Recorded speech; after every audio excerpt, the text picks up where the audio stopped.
would that be a useful thing? Nobody knew about the new app. They just came up with it. That's right. It was an invention that was just, so nobody knew about it. Nobody knew you could even do it. They did an incredible job. Their scientists came up with the idea a week and a half ago. I showed it to you yesterday in a box. I don't think you can do much better than that.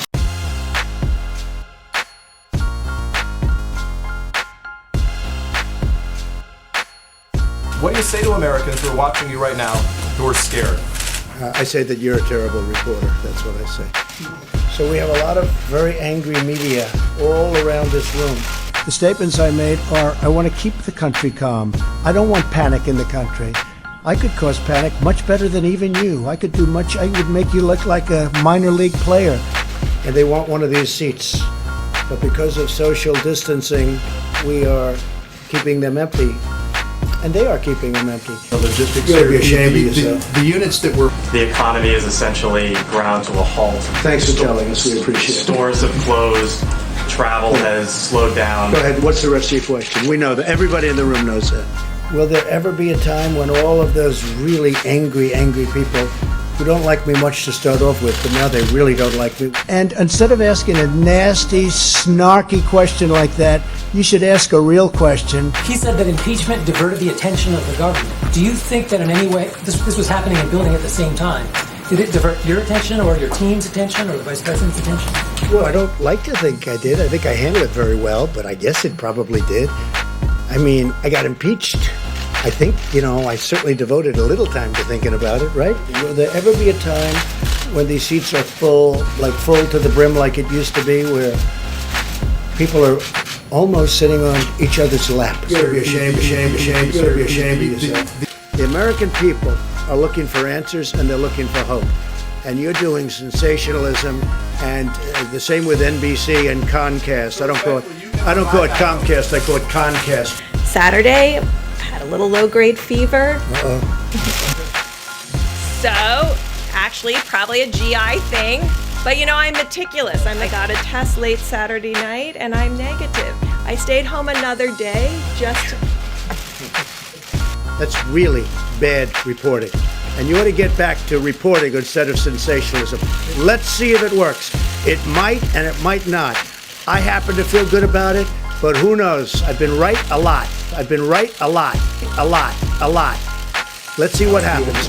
Tested positive for members of Congress are now being tested positive for coronavirus, and you have almost 24 who are self-quarantining. Do you have any guidance for Congress? Should they? I know all of them, and I don't know if they're sitting like you people are sitting. You're actually sitting too close.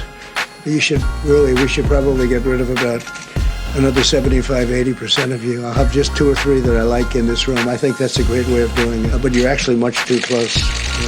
You two, you should leave immediately. I called for a ban from people coming in from China long before anybody thought it was. In fact, it was your network. I believe they called me a racist because I did that. It was many of the people in the room. They called me racist and other words. Because I did that, because I went so early. So when you say we weren't prepared, had I let these tens of thousands of people come in from China a day, we would have had something right now that would have been, you wouldn't have even recognized it compared to where we are. I've been right a lot. Last week it was all chaos. You see me, there's no chaos. I have no chaos. I'm the one telling everybody to be calm. Instead of asking a really snarky question, because I know exactly what you mean by that. It is fake news. It's more than fake news. It's corrupt news. Because here's the story. You ready? I said I want you to be appreciative of me, and then you go on, and then I go on, and you cut it off. But it says you because said, when you're not... I want them not... to be appreciative. I don't want them to say things that aren't true. I want them to be appreciative. We've done a great job. And I'm not talking about me. I'm talking about Mike Pence, the task force. I'm talking about FEMA, the Army Corps of Engineers. Thank you. But then you went on to say, if they don't treat you right, I don't call. He's a different type of person. I don't call. Referring to No, the I Vice don't President. call. No, I don't call the governor of Washington. Why in this time? But Mike Pence calls, and the head of FEMA calls. I don't stop them. Did I ever ask you to do anything negative, Mike, to Washington, the state of Washington? Well, the Washington Post is going wild lately. I don't know what happened to them. I guess something happened, like we don't call them back or whatever. No, I don't have to call, because I'm probably better off not. Because he's a failed presidential candidate. He's a nasty person. I don't like the governor of Washington. So you know who calls? I get Mike Pence to call.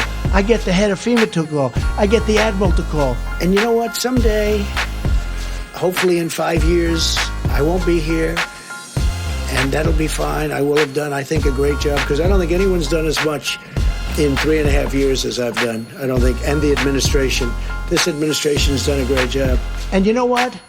I don't mind if I'm disrespected, but they can't disrespect the Army Corps of Engineers and FEMA.